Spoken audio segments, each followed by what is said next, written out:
4% par an, c'est ce qu'il faut pour atteindre la liberté financière selon le mouvement FIRE. Combiné au frugalisme, cette nouvelle façon de consommer fait des fureurs aux États-Unis et commence à se démocratiser en Europe. Tout commence en 1992. Vicki Robbins et Joe Dominguez publient un livre qui s'appelle Your Money or Your Life. Un livre qui vise à changer le rapport qu'on a avec l'argent. Comment mieux gérer notre argent en partant du principe que chaque dépense consomme du temps et de l'énergie. Dans ce livre, on découvre le principe de la surconsommation. Nous sommes dans les années 90. Ce terme n'existait pas encore. Est-ce vraiment besoin de ce nouveau jean? Ce sont les questions que ce livre nous pose. Le frugalisme est né. Optimiser ses dépenses pour vivre une vie simple. Pourquoi dépenser 2000 € par mois alors que l'on peut vivre avec 600 € par mois? Mais que fait-on des 1400 € restants? On les investit pour que le rendement de nos économies puisse nous permettre de prendre une retraite anticipée. Ce livre sera complété plus tard par un autre bouquin écrit par Jacob Lund Fischer, Living Retirement Extreme. L'auteur raconte sa propre histoire, comment il a réussi à atteindre la liberté financière à 30 ans. Il utilise la méthode du frugalisme à l'extrême. Limiter ses dépenses au strict minimum. Il remet également en cause la surconsommation comme son prédécesseur. Mais la démocratisation de ce mouvement FIRE commence vraiment avec le blogueur Mr. Money Moustache. À travers ses blogs, il raconte sa propre histoire, comment il a réussi à atteindre la liberté financière à 30 ans. C'est une méthode simple. Plus vous vivez sobrement, moins vous avez besoin d'argent. Moins vous avez besoin d'argent, plus vite vous atteignez la liberté financière. Il a créé toute une communauté autour de ce mouvement FIRE. D'autres personnes par la suite ont mis leur pierre à l'édifice en créant d'autres stratégies pour atteindre la liberté financière. On peut être considéré aussi dans le mouvement FIRE en utilisant plutôt les rendements de nos économies comme un complément de salaire, ce qui nous permet de travailler à temps partiel et avoir plus de liberté. Les personnes suivant le mouvement FIRE et qui font des sacrifices avec la stratégie du frugalisme partent tous du même principe avec le même objectif d'être libre financièrement. Est-ce que la vie actuelle vous satisfait? Êtes-vous heureux au travail? Avez-vous assez de temps pour vos proches, pour vos amis, pour votre famille? Êtes-vous épanoui dans la vie de tous les jours dans votre quotidien? Ceux qui répondent non à toutes ces questions seront intéressés par le mouvement FIRE qui met en avant la liberté. Le mouvement FIRE a pour objectif la maîtrise du temps par la gestion de son argent. La vie est courte, alors pourquoi passer 70% de notre temps au travail? Un travail qui plus est qui nous rend pas spécialement heureux. Et même imaginons ce travail nous rend heureux. Est-ce qu'il n'est pas plus important de passer du temps auprès de sa famille? Le seul moyen d'être libre avant ses 64 ans est d'obtenir la liberté financière et de prendre sa retraite anticipée à 30-40 ans. Et ça, grâce au frugalisme.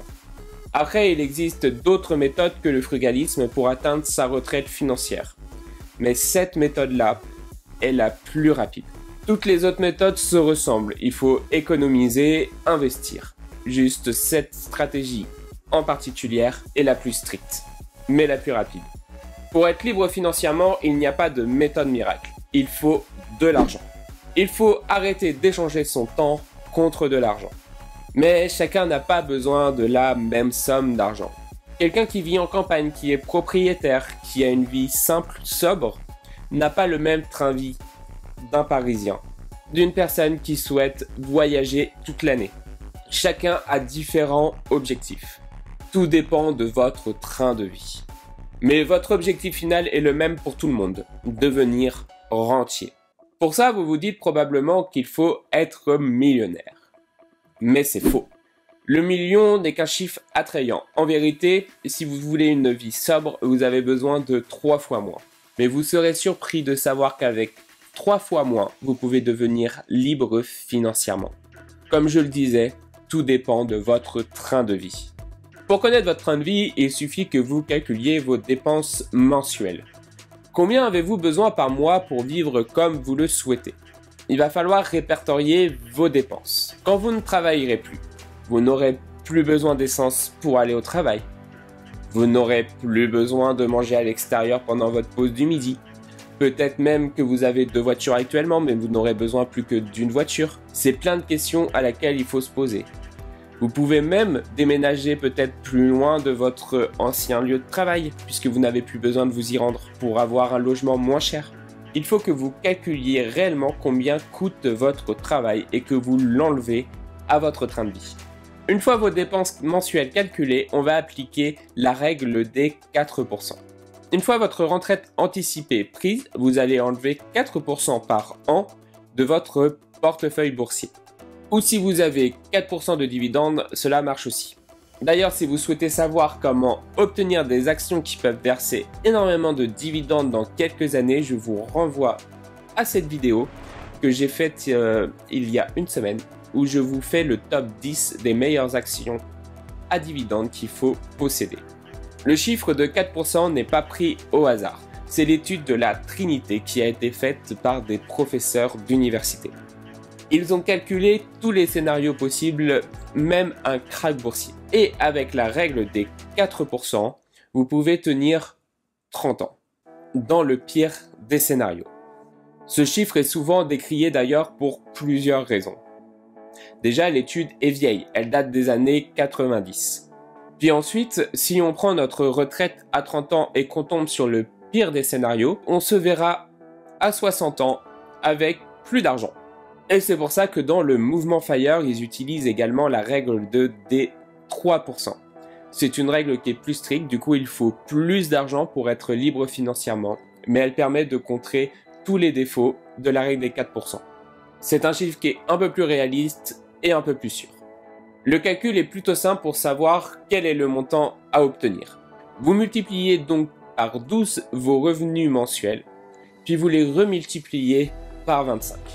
Ou par 33 si vous souhaitez faire la règle des 3%. Dans mon cas, j'estime avoir besoin de 2000 € par mois pour garder mon train de vie. Je multiplie donc ce chiffre par 12 et j'obtiens 24 000 € que je remultiplie par 25. 600 000 €.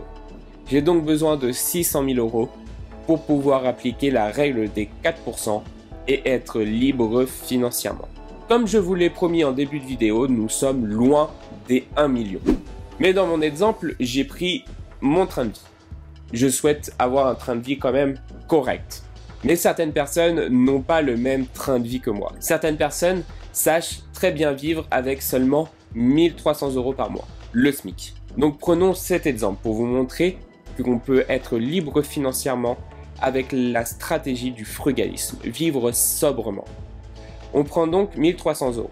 On enlève les 200 € liés au travail, liés à une deuxième voiture, liés aux assurances, liés à l'essence, la nourriture du midi, et on arrive à une somme de 1100 €. On la multiplie par 12 et ça fait 13 200 €. On remultiplie ça par 25 et ça fait environ 300 000 €.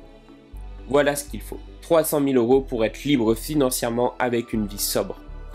C'est une somme qui est largement atteignable avec la méthode du frugalisme, qui consiste à mettre 50% ou plus si possible d'économie pour sa retraite anticipée. Elle consiste à vivre en dessous de leurs moyens. Les personnes que j'ai citées qui vivent sobrement, vivent frugalement, sans le savoir. Ils mettent souvent de l'argent de côté, même si c'est qu'une centaine ou 200 € par mois. Ils le font et sans le savoir, ils sont frugales. Comme on a pu le voir, on a donc le mouvement FIRE, qui consiste, avec la règle des 4 ou des 3%, de devenir libre financièrement. Pour ça, on a la stratégie du frugalisme, qui est de vivre le plus sobrement possible pour pouvoir investir le plus d'argent possible et être libre financièrement le plus vite possible. Mais, comme je l'ai déjà dit, on peut très bien être dans le mouvement FIRE sans être dans la stratégie du frugalisme. On peut vouloir être libre financièrement, faire ce qu'il faut pour être libre financièrement sans pour autant être sobre, avoir une vie simple. Il ne faut pas les mettre dans le même panier et c'est l'erreur que la plupart des gens vont faire. Je voulais revenir vite fait sur la méthode des 4% qui a pour moi certains défauts, surtout en France. Déjà, elle ne prend pas en compte l'inflation. Actuellement, on vit une période d'inflation. Là où il y a 4 ans, on pouvait vivre sobrement avec 1000 € par mois. Maintenant, il faudrait peut-être plus 1100, 1200 €. Donc, retirer encore plus d'argent chaque année de notre portefeuille. Donc, si la bourse est en krach boursier, on va très vite liquider notre portefeuille. Ensuite, elle ne prend pas notre spécialité en France, les impôts. Imposés à 30%, ce n'est plus 4% qu'il faut sortir, mais c'est 4% plus 30% pour les impôts. Mais c'est pas pour autant qu'il faut l'ignorer. Cette règle de 4% a surtout pour but de savoir à peu près la somme qu'il faut économiser, le portefeuille qu'il faut avoir pour être libre financièrement. Ça donne une ordre d'idée. Du coup, l'idéal pour le mouvement FIRE est quand même les dividendes. En règle générale, les dividendes, si les entreprises sont bien choisies, ils permettent de contrer l'inflation. Et petit bonus, avec le top 10 que j'ai cité ici, dans cette vidéo, vous ne compterez pas seulement l'inflation, vous êtes aussi en bénéfice, car dans 10 ou 20 ans, dans cette vidéo, vous avez des actions qui vous proposent des rendements au-dessus de 10%, en sachant que vous n'avez besoin seulement que de 4% avec la méthode du frugalisme et du mouvement FIRE. Seul problème des dividendes, c'est que du coup, pour atteindre cet objectif qui est de 300 000 € si vous voulez vivre avec 1100 ou 600 000 € si vous voulez vivre comme moi avec 2000 € par mois, vous allez mettre plus de temps que si vous investissez dans des actions à croissance ou dans le S&P 500. Le dernier avantage des actions à dividendes, c'est que vous ne piochez pas dans votre capital. N'oubliez pas de vous abonner et de liker la vidéo et je vous dis ciao!